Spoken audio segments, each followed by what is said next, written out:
Assalamualaikum warahmatullahi wabarakatuh. Selamat pagi anak-anakku sekalian kelas 8, khususnya kelas 8-10. Alhamdulillah, pada pagi hari ini kita dapat berjumpa kembali dalam pembelajaran jarak jauh atau belajar dari rumah. Kesempatan pagi hari ini kita akan masuk dalam pokok bahasan pendistribusian kembali atau redistribusi pendapatan nasional. Anak sekalian, sebelum kita mulai belajar, mari kita berdoa menurut agama dan kepercayaan masing-masing. Berdoa, kita mulai.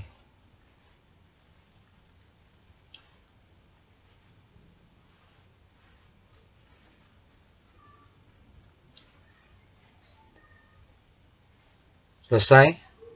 Anak sekalian, kita mulai pembelajaran kita pagi hari ini, yaitu pendistribusian kembali atau redistribusi pendapatan nasional. Pertama, kita lihat pengertian pendapatan nasional. Pendapatan nasional adalah total nilai barang dan jasa akhir yang dihasilkan suatu perekonomian dalam periode tertentu yang dihitung berdasarkan nilai pasar.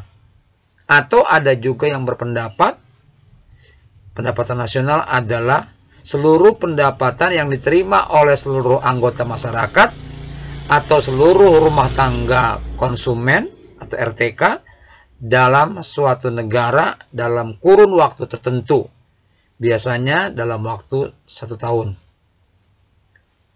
Anak sekalian, apa manfaat pendapatan nasional? Manfaat pendapatan nasional yang pertama, untuk menilai perkembangan dan prestasi ekonomi suatu negara dari waktu ke waktu. Di sini mengukur tingkat kemakmuran suatu negara.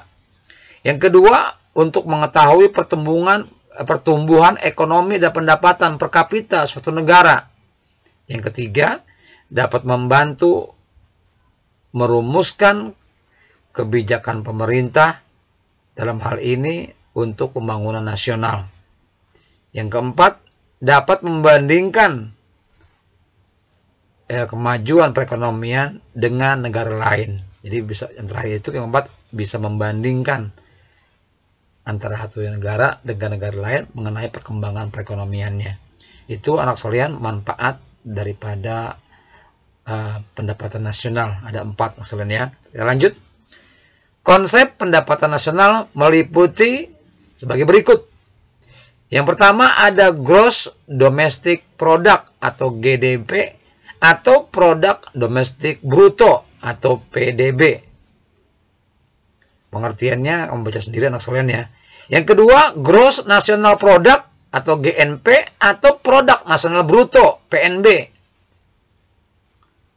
Perhatikan pengertian anak sekalian ya. Apa yang nyebutin global. Yang ketiga, Net National Product atau NNP atau Produk Nasional Neto atau PNN. Yang keempat, Net National Income atau NNI atau Pendapatan Nasional Neto. Yang kelima, pendapatan perseorangan atau personal income. Dan yang keenam, pendapatan yang dapat dibelanjakan atau disposable income. Nah, ini mengenai konsep pendapatan nasional. Nah, sekalian kita lanjut ya. Perolehan pendapatan nasional. Dari mana diperolehnya pendapatan nasional itu? Pendapatan negara secara nasional diperoleh dari penerimaan dalam negeri. Ya. Berupa penerimaan perpajakan, penerimaan bukan pajak, dan penerimaan hibah. Itu pendapatan negara. Lalu, adapun pengeluaran negara meliputi apa saja? Belanja pemerintah pusat, transfer ke daerah, dan dana desa. Ini pengeluarannya anak sekalian. Ada 3 tolak ukur yang umum digunakan untuk menilai kemerataan distribusi pendapatan nasional. Apa aja 3 itu? Yang pertama, kurva Lorenz. Yang kedua, rasio Gini. Dan yang ketiga, kriteria Bank Dunia. Ini 3 tolak ukur ya untuk menilai kemerataan distribusi pendapatan nasional. Ya, kurva Lorenz, rasio Gini, dan kriteria Bank Dunia. Apa itu rasio Gini? Rasio Gini merupakan ukuran ketimpangan agregat dan dapat memiliki nilai berapapun, berkisar antara 0 atau kemerataan sempurna hingga 1 atau ketimpangan sempurna. Ini pengertian rasio Gini, anak sekalian. Kita lanjut. Apa itu redistribusi? Redistribusi adalah sistem pendistribusian kembali pendapatan dari masyarakat kaya ke masyarakat miskin. Itu pengertian redistribusi. Lanjut anak sekalian ya. Program redistribusi pemerataan distribusi pendapatan di Indonesia.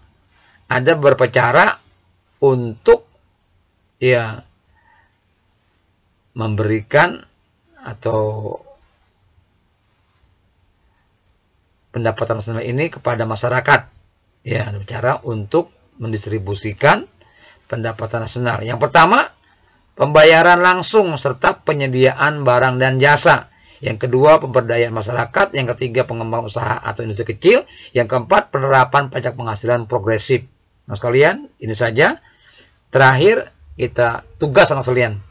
Ada 4 soal esai yang harus kamu jawab.